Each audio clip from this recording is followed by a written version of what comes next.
Hey guys, welcome back to the garden. Today I'm going to be potting on some Japanese maples into these containers that I literally just got last night.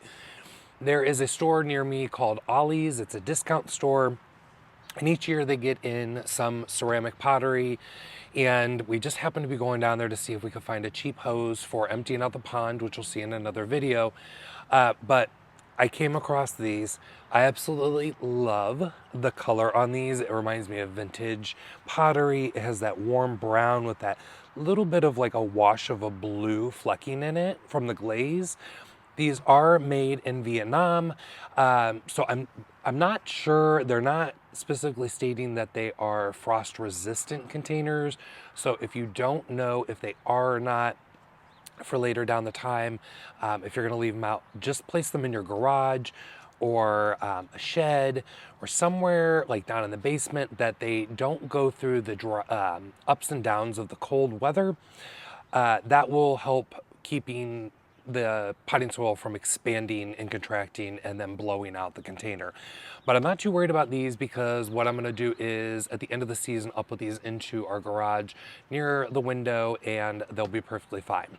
So I've got two Japanese maples that I've already dug up from the garden, and the reason I did was, one, I just didn't love where I had put it, and I'm not quite sure where I'm gonna put it, so let's containerize it for a little bit. The other one is sadly just not doing well, and after I dug it up to bring it over here to start doing this project, it's still alive, but I'm not quite sure how it's going to react. We may have to replace this one down the way. Luckily, I have a Japanese maple grower and grafter within about an hour from me that I can go and hand select different varieties, and he's relatively inexpensive. I, I, I, I have a card for him. I just don't remember his name, so I apologize, and you would have to make an appointment to go unless he's at some type of event selling at that time. Got my two Japanese maples here. The first one is this bigger one, and this one is Koto no Ito. This is Acer palmatum, and it has a fine, like really deeply cut leaves, chartreuse when it comes out, and then softens to a normal green color. But the foliage is absolutely beautiful. It's an upright, more oval shaped type of Japanese maple, but it is fully swelled and all of its buds. It did have some dieback this year. Actually, here's a little piece. And what I do is I just take my finger and just break those little tips off, and it just cleans them up, and I don't have to worry about having pruners on me. If they are truly dead, they will just break off on their own. But I'm not gonna say I am a Japanese maple expert or have had the best of luck. I've grown just some standards, and these two are the only ones that are like specialty for me, but I do have my eyes on a couple more. So this one is Acer Shirasawanam Autumn Moon. This one's been on my list for a while. I absolutely love this. This comes out in a coral color, and it ages to like a chartreuse. It will keep some of the pinkish orange margins, and then in the fall it turns a beautiful orange, and this one turns, I believe, orange as well. But I'm gonna put the smaller of the two obviously in this pot and the larger of the two in this container. And then I also brought in a few things to dress up the bottoms of the container, because who wants just a boring container? One I'm going to go ahead in with is some black mondo grass. This was from an area in my garden that I just dug it out because that area is going to be reset. And the reason is because we're going to be doing a greenhouse edition later. So I'm going to go ahead and get this potted in along the bottom of one.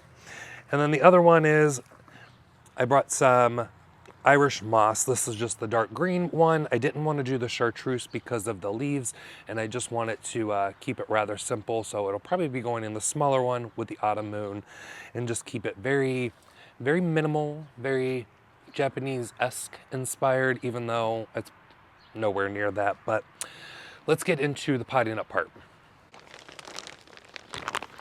So I'm going to be going in with this potting soil.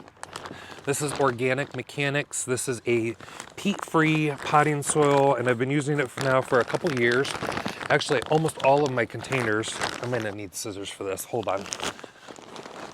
Okay, so as I was saying, all of my containers, I have been using this, and it's a peat-free substitute. It's really nice, it's really lofty. I've mentioned it here on the channel before.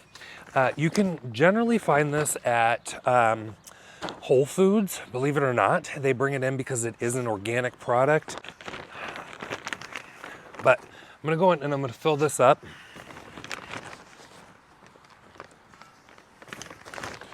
I could dump this whole bag. I just do not have the energy today. I'm sorry. But I really want to get this project done because if I don't, it'll never get done.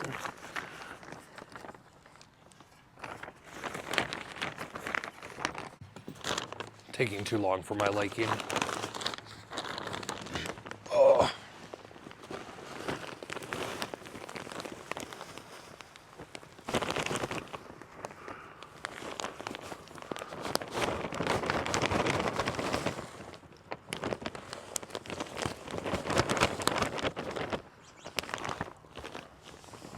So I didn't fill this completely up, and the reason is there's one more product I want to add in just for good measure. It's another product by Organic Mechanics, and this is biochar. And what it does is provides extra aeration. Erin, the Impatient Gardener, said that she has seen some great results with the Asian jumping worms not really liking the areas that this is in. And it's also supposed to provide some extra nutrient holding capabilities. So I'm just doing 1 scoop for this entire container. You don't need a whole lot. And then I'm just gonna mix it in. So if you're using this with your bare hands, you are gonna get a charcoal stain on your hands. It washes off really easily. I'm gonna try to mix this in well and within the mix.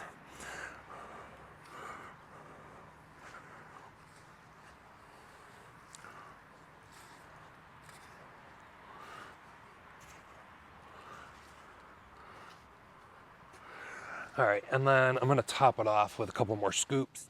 All right, so let's get planting up this one. We're gonna go in with the Koto no Ito and create a well here. So I'm creating that well here. Might have actually put too much soil in, which I'm really good about doing.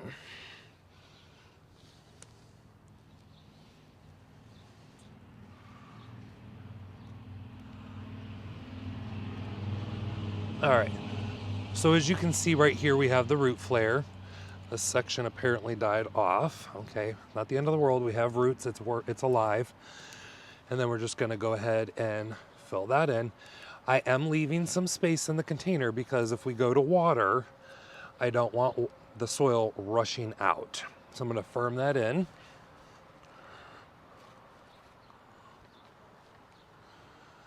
Okay, so with this one, because it's in a taller pot, it's got much more trunk exposed here. You can decide where you want to put your label. I'm keeping the label with the plant so I know what it is because I'll forget sometimes. I'm going to go in with the black mondo grass here. So I've got some starts. You can see it's a rather slow growing plant. It is not a true grass. It is a lily. It's part of the lily family. It does create little bulblets. That one's probably not the best example, but I'll show you one here. All right, so it does create these bulblets. Underground storage, so it's relatively drought tolerant, but you will start to see some of that browning of the leaves. You can clean those up, it's perfectly fine. These bloom late summer, and they bloom a white or purple bloom, I believe. I can't remember. They're so insignificant in my opinion that I can't even remember what they look like.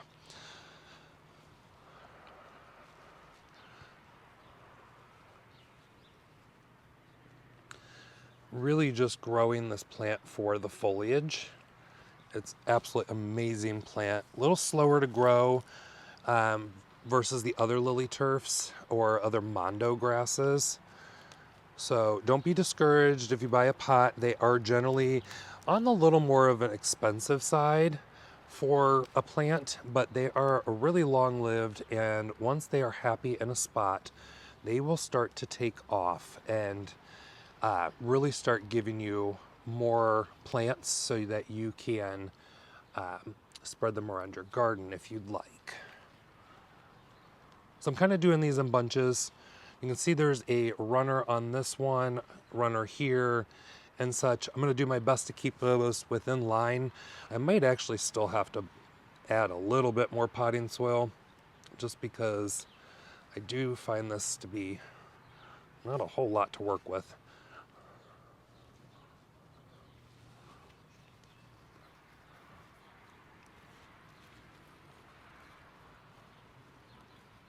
All right, I'm going to grab another scoop worth. Where did my scoop go?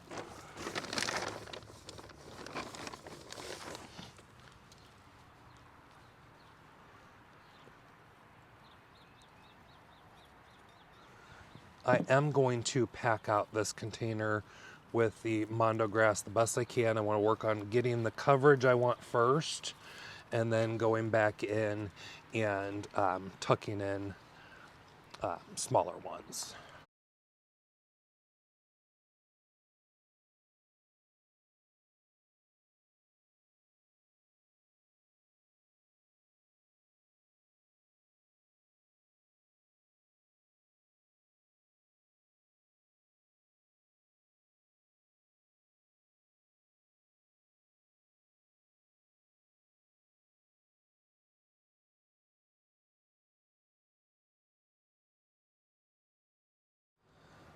All right, so I really love how this came out.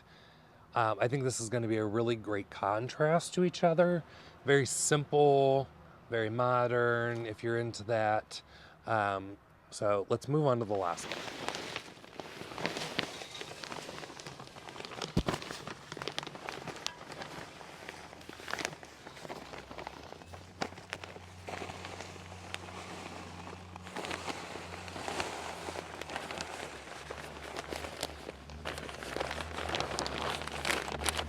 Smaller container, less amount of the biochar. And I just realized I forgot to add in the slow release fertilizer to this one. These are like throw-in bags. They're called Forget About It. They are 422 organic fertilizer in a tea bag, so it decomposes under the roots and has slow release in it. So what I'm going to do is I'm going to break this open and I will sprinkle it in once I'm done with this one. So I'm just going to put it in that container for now. And then I'm going to set one out now for this one.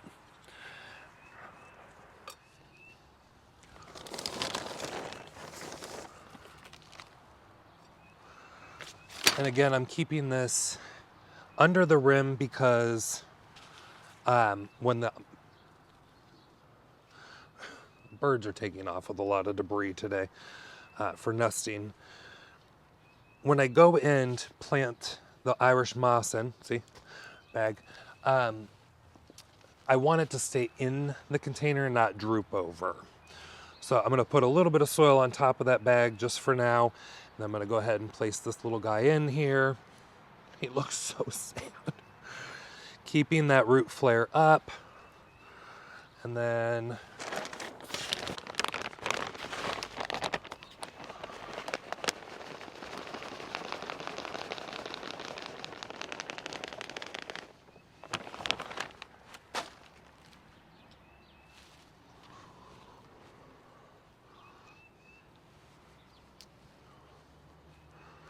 I am actually not going to correct this because I kind of like the way it's going. Right here is the graft point. So anything below this you want to keep cut back because that will take over the grafted selection that's here. And you don't want that because it'll quickly outcompete this variety and kill it out. So there's that. Tag, of course. Try to keep it really, really low in the pot so you don't see it. But I'll forget the name. And then I'm honestly just gonna go right here create a slit to get it in the middle. I'm gonna lay this on. I'm gonna press it in because the roots on Irish moss are extremely shallow.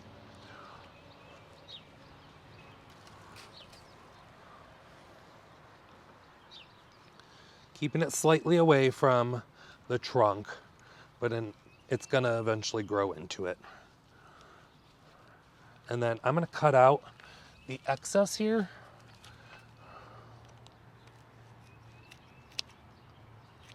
Which is also some of the brown spots.